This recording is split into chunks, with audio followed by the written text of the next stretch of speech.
Welcome dear student, स्वागत है आप सभी का आपके अपने इस यूट्यूब चैनल साइंस बोर्ड में। आज के इस वीडियो में हम लोग ह्यूमन डाइजेस्टिव सिस्टम के जो नेक्स्ट पार्ट बचे हुए पार्ट हैं उसके बारे में डिस्कस करेंगे। इससे पहले हम लोग ह्यूमन डाइजेस्टिव सिस्टम के बारे में बात कर चुके हैं। बकल कैविटी, ऑसोफेगस, स्टमक, इन सब चीज़ों को हम लोग अच्छी तरह से डिटेल में डिस्कस कर चुके हैं। अब इसके बाद नेक्स्ट पार्ट है small intestine. Small intestine, site of complete digestion. यहाँ पर कंप्लीट डाइजेशन होता है फूड पार्टिकल का। साइट ऑफ एब्जॉर्प्शन, यहाँ पर एब्जॉर्प्शन भी होगा। फूड पार्टिकल डाइजेस्ट होने के बाद एब्जॉर्ब होगा ब्लड में। एब्जॉर्प्शन का काम भी स्मॉल इंटेस्टाइन में ही होता है। It is longest part. Longest part ये लगभग 6.25 मीटर का होता है टोटल। ये तीन पार्ट से मिलकर बना है। पहला पार्ट है ड्यूडीनम। ड्यूडीनम 25 सेंटीमीटर का। दूसरा पार्ट है जेजुनम। जेजुनम ये 2.5 मीटर है इसकी लंबाई। और तीसरा पार्ट है इलियम। इलियम 3.5 मीटर लंबा है। तीनों मिलाकर 6.25 मीटर लंबा स्मॉल इंटेस्टाइन का टोटल लेंथ है।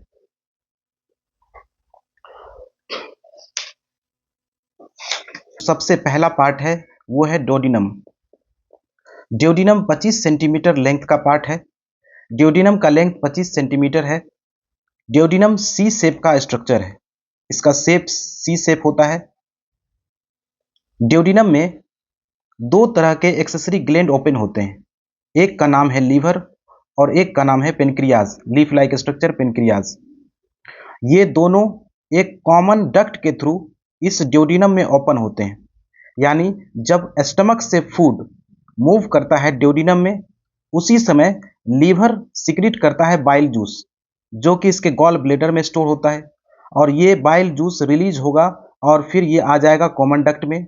फिर पेनक्रियाज से सिक्रीट होता है पेनक्रियाटिक जूस, और ये पेनक्रियाटिक जूस भी एक कॉमन हेपेटो पेनक्रियाटिक डक्ट के थ्रू, इसको बोलते हैं हम लोग हेपेटो पेनक्रियाटिक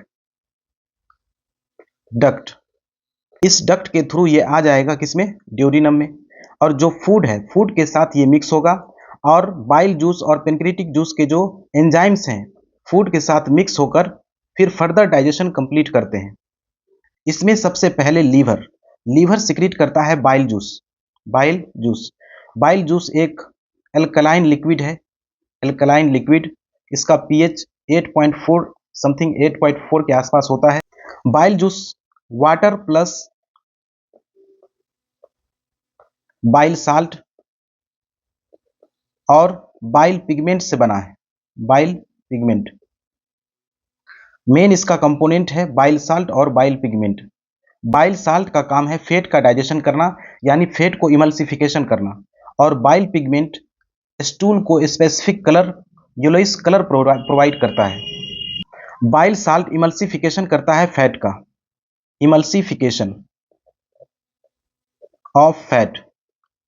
इमल्सिफिकेशन का मतलब है बड़े बड़े फैट के बड़े बड़े ग्लोब्यूल्स, बड़े बड़े मॉलिक्यूल छोटे छोटे पीस में कन्वर्ट होते हैं।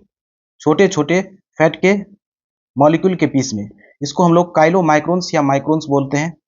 और फिर ये बाइल सॉल्ट इस पर एक्ट करके इस छोटे पीस को कन्वर्ट कर देगा ट्राइग्लिसराइड में।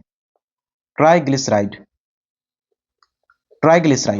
अब इस पर पेनक्रियाज का एंजाइम एक्ट करता है और इसको फर्दर डाइजेस्ट करता है फैटी एसिड तक। नोट करने वाली इसमें बात यह है कि बाइल जूस में एक भी एंजाइम नहीं मिलता है। No enzymes present in bile juice. कोई एंजाइम बाइल जूस में प्रेजेंट नहीं है। दूसरा एसेसरी ग्लैंड है पेनक्रियाज। पेनक्रियाज सिक्रीट करता है pancreatic juice. Pancreatic juice pancreatic juice एक बहुत ही वाइटल रोल निभाता है फूड के डाइजेशन में, क्योंकि इसमें कई तरह के एंजाइम्स प्रेजेंट हैं। पेनक्रियाटिक जूस वाटर और एंजाइम्स से मिलकर बना है। पेनक्रियाटिक जूस का एंजाइम प्रोटीन और कार्बोहाइड्रेट और फैट तीनों के लिए अलग अलग होता है। सबसे पहले अगर बात करें प्रोटीन की, तो एंजाइम है इरिप्सिन, ट्रिप्सिन, कीमोट्रिप्सिन। ये सब प्रोटीन को डाइजेस्ट करने के लिए एंजाइम है। ये प्रोटीन को स्मॉल पेप्टाइड में बदल देगा, स्मॉल पेप्टाइड चेन में बदल देगा। उसके बाद इसमें जो एंजाइम प्रेजेंट है वो है पेनक्रिएटिक एमाइलेज। पेनक्रिएटिक एमाइलेज, ये पेनक्रिएटिक एमाइलेज कार्बोहाइड्रेट, हम लोग इससे पहले बात कर चुके हैं, बकल कैविटी में कार्बोहाइड्रेट का केवल 30% डाइजेशन हुआ था, बाकी जो 70% का डाइजेशन है अब यहीं होने वाला है, और इसको फिर माल्टोज, सुक्रोज, लैक्टोज, जिस तरह का कार्बोहाइड्रेट है उसके अकॉर्डिंग यहाँ पर डाइसैकराइड में कन्वर्ट करता है। इसका नाम है पेनक्रिएटिक एमाइलेज। उसके बाद एक और एंजाइम है इसमें जिसको बोलते हैं पेनक्रिएटिक लाइपेज। ये पेनक्रिएटिक लाइपेज लिपिड यानी फैट पे एक्ट करता है, और ये जो ट्राइग्लिसराइड बना था, emulsified fat, emulsified fat, triglyceride, triglyceride, इस पर एक्ट करके इसको फर्दर ब्रेक कर देगा मोनोग्लिसराइड में, मोनोग्लिसराइड।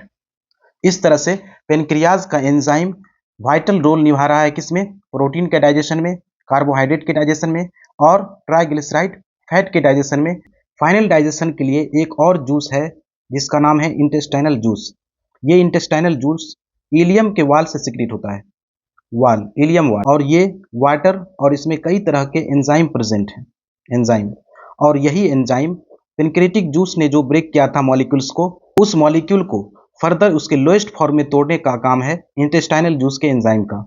इसमें कई तरह के एंजाइम हैं, जैसे कार्बोहाइड्रेट के लिए maltose, maltase, maltase enzyme act करता है माल्टोज पर, माल्टोज, और माल्टोज को ब्रेक कर देता है ग्लूकोज में। उसी तरह सुक्रेज, सुक्रेज एंजाइम एक्ट करता है सुक्रोज पर, और इसको फिर फर्दर ग्लूकोज में कन्वर्ट कर देगा। इसी तरह लैक्टोज, लैक्टेज एंजाइम एक्ट करता है लैक्टोज पर, और इसको फर्दर ग्लूकोज में कन्वर्ट कर देगा। इस तरह से कार्बोहाइड्रेट कन्वर्ट हो चुका है अब ग्लूकोज में। उसी तरह इंटेस्टाइनल जूस का एक एंजाइम है पेप्टाइडेज, पेप्टाइडेज, ये प्रोटीन का एंजाइम है। इससे पहले हम लोग देख चुके हैं small peptide, small peptide chain बन चुका था, और स्मॉल पेप्टाइड चेन को अब एमिनो एसिड में बदलने का काम, एमिनो एसिड में बदलने का काम इसी पेप्टाइडेज एंजाइम का है, और ये एमिनो एसिड में बदल देगा, यानी अब प्रोटीन एमिनो एसिड में बदल चुका है। इसी तरह एक और एंजाइम का नाम है इंटेस्टाइनल लाइपेज। ये इंटेस्टाइनल लाइपेज भी जो हमारा मोनोग्लिसराइड फैट है, मोनोग्लिसराइड, ये मोनोग्लिसराइड फैट को कन्वर्ट कर देता है किसमें, फैटी एसिड में, फैटी एसिड प्लस ग्लिसरॉल। इस तरह से हमारा जो फैट था वो भी डाइजेस्ट हो गया फैटी एसिड में, प्रोटीन डाइजेस्ट हो गया एमिनो एसिड में, और जितना भी कार्बोहाइड्रेट था वो ग्लूकोज में बदल चुका है। तो इस तरह से इंटेस्टाइन में डाइजेशन कंप्लीट होता है। इसमें बाइल जूस, पेनक्रिएटिक जूस और इंटेस्टाइनल जूस, ये तीनों तरह के जूस मिलके फर्दर डाइजेशन कंप्लीट करते हैं। तो इस तरह से डाइजेशन कंप्लीट होने के बाद जो लोएस्ट फॉर्म टूटा है वो एब्जॉर्ब होगा, ब्लड में जाएगा। तो एब्जॉर्प्शन मीन्स जो लोएस्ट फॉर्म है, सिंपल फॉर्म, प्रोटीन का, कार्बोहाइड्रेट का, फैट का, वो इंटर कर जाए किसमें, inter into blood and lymph. ये ब्लड में और लिम्फ में इंटर करता है, इसी प्रोसेस को बोलते हैं एब्जॉर्प्शन, और ये काम होता है इलियम में।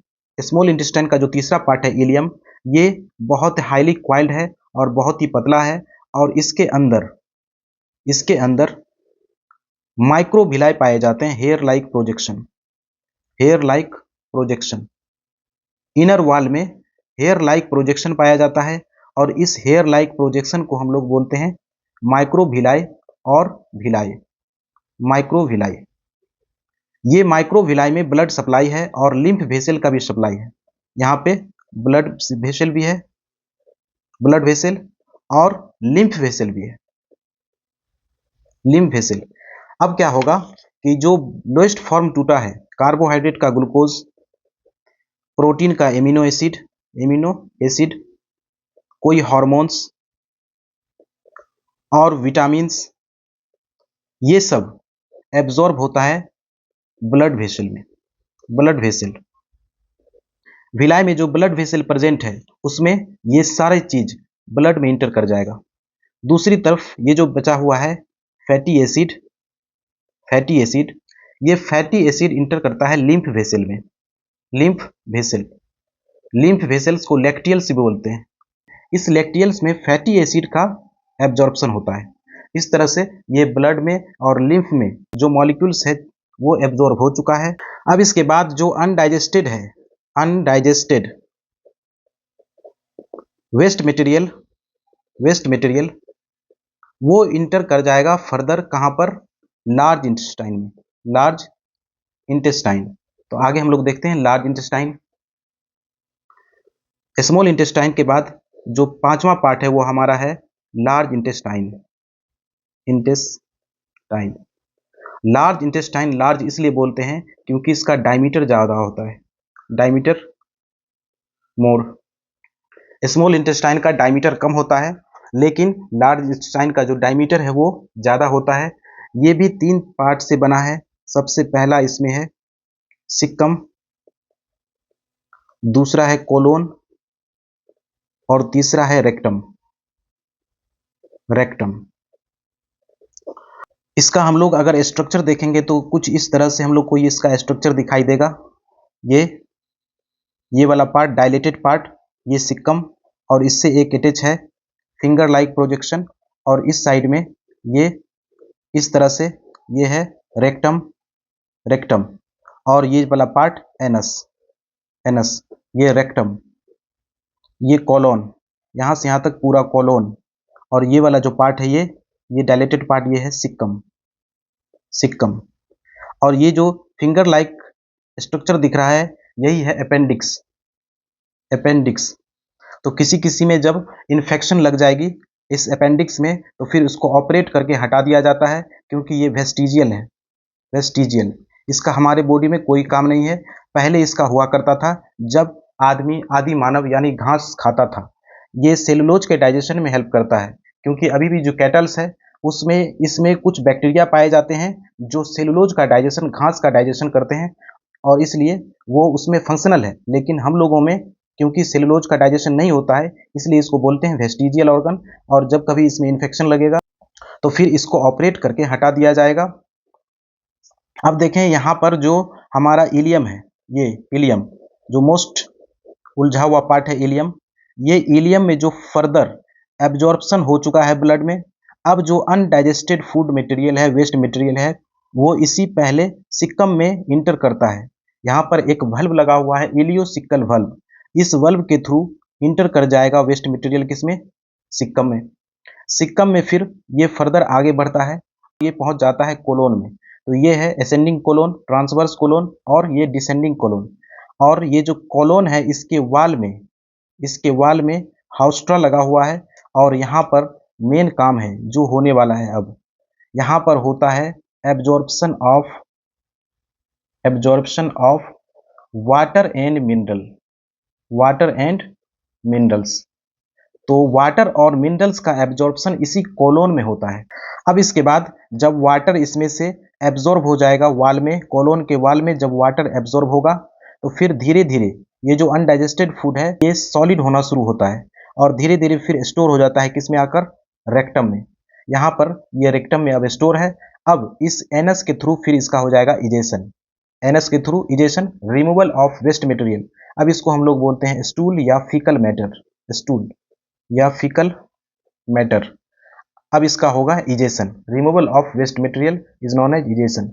तो इस तरह से लार्ज इंटेस्टाइन में जो वाटर और मिनरल्स का मेन काम था वो हुआ है। लार्ज इंटेस्टाइन में एक और काम है जो बहुत ही इंपॉर्टेंट है। इसमें मिलियंस में ई कोलाई बैक्टीरिया पाया जाता है। लार्ज इंटेस्टाइन के कोलोन में मिलियन में ई कोलाई बैक्टीरिया पाया जाता है, और ये ई कोलाई बैक्टीरिया विटामिन के फॉर्मेशन में हेल्प करता है, फॉर्मेशन ऑफ विटामिन के।